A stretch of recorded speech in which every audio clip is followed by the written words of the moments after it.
Taro, Nick, Ollie, Matt. Let's talk about rugby league. What I want to start with for this evening's show is our favourite team, the New Zealand Warriors. We're about to start an NRL season, and so we're obviously interested in how they'll go this year. And I mean, we start a season unfortunately with a few injuries, like Rapira, Lillyman, all out. Can we cope? I think we can. Cleary's done a good job in creating a lot of depth in pretty much all the positions, and that's something that we've never had. And if you look at the replacements that we've got for, say, the props, we've already lost Sam Rapira, Steve Rapira. We've got guys like Martelino, Russell Packer,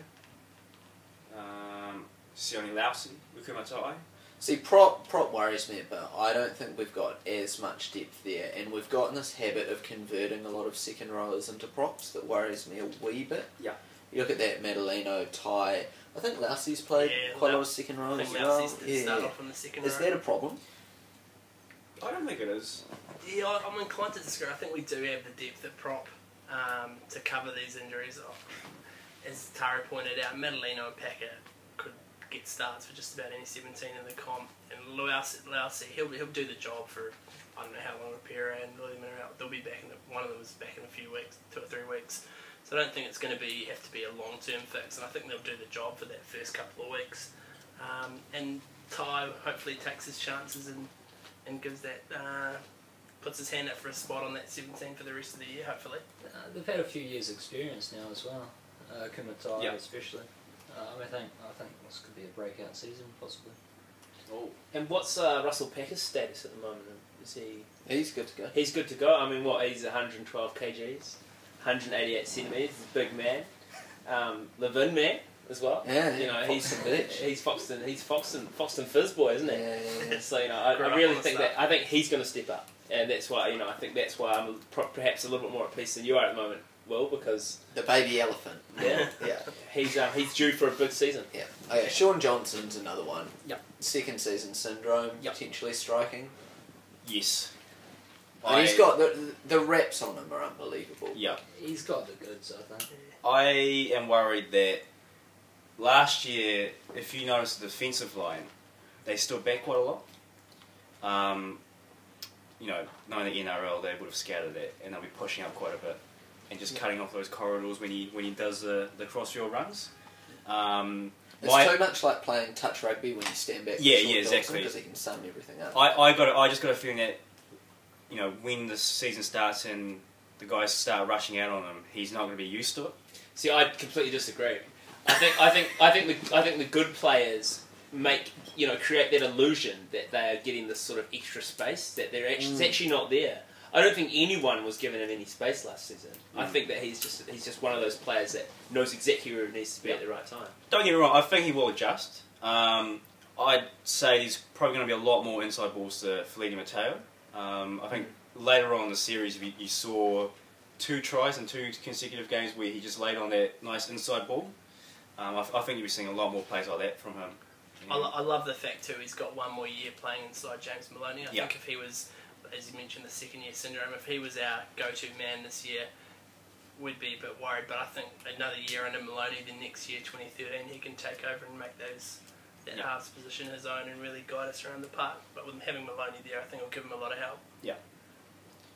My question would be, when you have Tupou, Locke, and Fisiahi, and you got a young player, Omar Saimankel, coming up, who do you put in the back 3?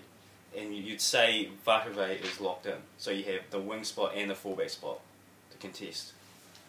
I was a big fan of the Fish, but I think Locke as well is locked into that fullback position. I think him and Vaduvai are no-brainers. There was some talk, I think, pre-season that Vaduvai could spend some time in centre this year. I don't know about that. No, yeah, it's got I don't think so, but yeah. No. Why move one of the best wings in the whole league? Perhaps for a long time, why play that position? It doesn't make any sense. I was a huge fan of Bill Tupou at the end of last year as well. It was so solid. Yeah.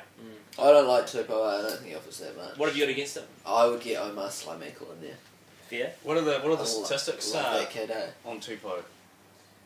Tupou. Well, I mean, Tupou is he's really put on a lot of weight over the last few seasons. He's bulked up, you know, Oh, okay. and he's getting up around the sort of late 90s, Growing boy. late 90s, and I think as you're saying, I think he really came into his own, and it was that consistency that we liked about him. And, you know, we're too often we've had the likes of sort of the Farfiellis and the, you know, even the Sean Hoppers, you know, that it's kind of come and go, and that, you know, you never know.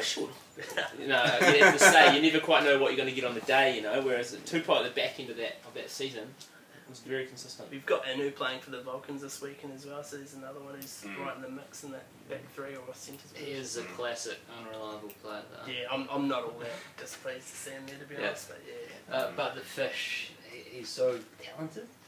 Just where's he going to slot in? He's freakish, yeah. Has he got the attitude though? I feel as though the Fish may be sort of in the same breath as you know, as Kristen Inu. You know, he seems to be that sort of player. Nah, man. If he's not there on the day, you know, he's going to make those silly mistakes that Completely so frustrating. disagree. There was that one try where he got tackled from behind that suggested that, but otherwise, no, I reckon he's got that maturity. Those two tries he scored against, I think it was the Sharks and Taupo last year, where he completely did a couple of guys Oh, up some set yeah. pieces, Yeah. and then went on to get injured and didn't play another game this season. He was looking fantastic. I think him and Locke. There's not much between them really. I don't think. Very similar players. Very similar. I think it's just going to come down to who's injured. Yep. I think in general we are fizzing on the Warriors this season, as are most people. Yeah. Well, Just before you move on with that though, I do have one more question. Just for my friend over there, Tara, Jerome Ropati. Your main man. I know you've had a lot of issues with Jerome over the past sort of 5-6 seasons. In fact, for as long as he's been going around. What are your thoughts on him coming back in for the Warriors this season? My question would be, can he stay injury free? That man is one of the most injury prone players the Warriors have ever had. He seems to just break every bone in his body just running out on the field. Look, I'll be the first one to admit. 4 tries against the Roosters in 06. 06? Yeah. Okay. Yeah. 6 years ago. 6 years ago, yeah. Epic. Look, on his day, he is a very, very good player. He is one of the elite centres in the NRL on his day. But he is also one of the most inconsistent players in the NRL as well. Yeah. He's just someone that just can't back up his performances. And if he can get his injuries right and his consistency right, you know, he will definitely be, you know, one of the guys that you know, Channel 9 guys will be talking about. Yeah, his relationship with Varuvai on that left edge as well is something I think will really help out probably more than Ropati himself, but just his relationship and his ability to put Varuvai clear. I think will really be And just some experience in a young backline. Yeah. Really help. And defensively sound, that'll take a few issues off Manu. Yeah. And let's not forget that Jerome Ropati was the Vodafone Warriors Club Person of the Year in 2011. Oh, big club, man. Big club. Yeah. When he's he was obviously injured almost the entire Exactly, year. you know, and that's a hard position to be in. You know, that would have Yeah. involved a lot of sort of motivation and you know, obviously still provide some inspiration for the players, which is great. Right. Our general pick then is Warriors for the finals this year. Yep. They'll be going to a final series though that is operating under a new system because the McIntyre system has got the boot. I know most of you around me are pretty happy about that. Why? What about the change makes you happy? I like the certainty it brings. I personally hated the fact that you were going into games and rounds, well, just the first round of the McIntyre system, not knowing really anything could happen. You really didn't know anything until that fourth game was over, and for me that took a little bit of the gloss off some of those finals games with the sheer uncertainty. I think the new system, it rewards those clubs finishing the top 4, and it's going to provide more of an incentive for clubs to push right till the round 26, basically pushing for a top 4 position. You've got the top 4 clubs getting rewarded rather than the top 2, and you don't have the possibility of, as much as it helped the Warriors last year, those dream runs from 6, 7, 8, blowing out, 5 and 6, I beg your pardon, and still being able to make the finals. So I think it's a good thing. It's just a great alternative. I mean, you've got the only counterpoint in the room. Yeah, Bit of so a rebuttal. I think you know a bit about why I like it. The great thing about rugby league, and it generally helps the sport in general, is when results are uncertain. So when you have an evenly matched competition, that's great. What the McIntyre system does is throw up surprises in final series. So in the final, the last 3 years, we've seen the Eels from 8, the Roosters from 6, and then the Warriors also from 6. I Could believe. that still happen? It could happen, but it's less likely. Far less So- likely. So that's an advantage. The other thing is, I know you guys think that this, rewarding the top clubs is important, but being in the top 4 was already a big advantage because you got a home game. I don't think any clubs stopped trying to get in the top 4. Where they'd stop trying is when they were already in the top 2 or something like that, and so they'd just give it up at that point. And rest some of their stars. Yeah, but you make the final series more predictable, and I don't like that. No, I mean, I think I sort of sit on the fence with this, and I think that you've definitely got some very valid points there. And the whole essence of it is that it does make the finals exciting with the McIntyre because you can have these runs from the back end. And let's not forget, there's 16 teams in this competition. So to make the top 8 in itself is still a huge achievement. It's still a huge achievement.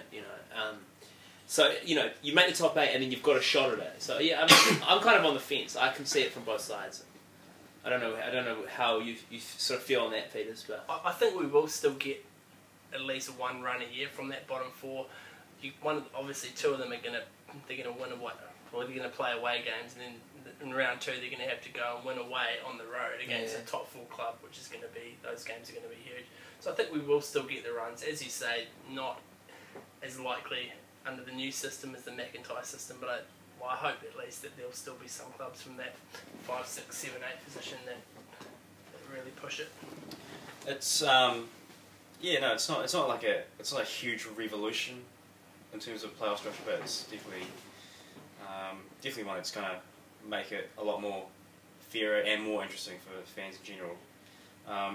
Touching on playoff structures, I'm not too sure if you guys are aware of the Super League structure, where I think it's the top 2 teams. If they win in the first week, they move on to the 3rd week, so they get a week off. And then I think the top ranked winner gets to choose the opponent. So it's called the club call. And I think that bringing something like that into the NRL would be quite interesting. It just adds that element of surprise and excitement. It's also like a bit of a gamble for the club. Who do you pick? Do you pick the team that finished near the bottom of the table, or do you pick the team that's looking more vulnerable? the team you've got the best record against. Yeah.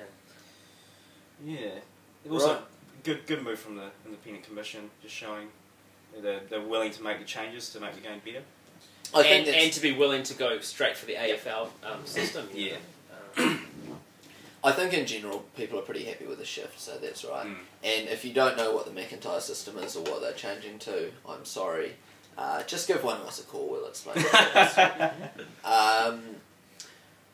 The next thing is rugby league is booming in New Zealand, let's be honest. There's been a couple of reports in the media recently that there might be a second New Zealand bid to go into the mix for another NRL team when the competition expands. There are already a number of bids in the mix. Are we ready for it, and where would it be based? Well, I think there's really only one answer to that, and it's Wellington. The potential bid is going to come from Wellington, and they're talking about sort of Wellington Orcas franchise, which has been discussed in the past.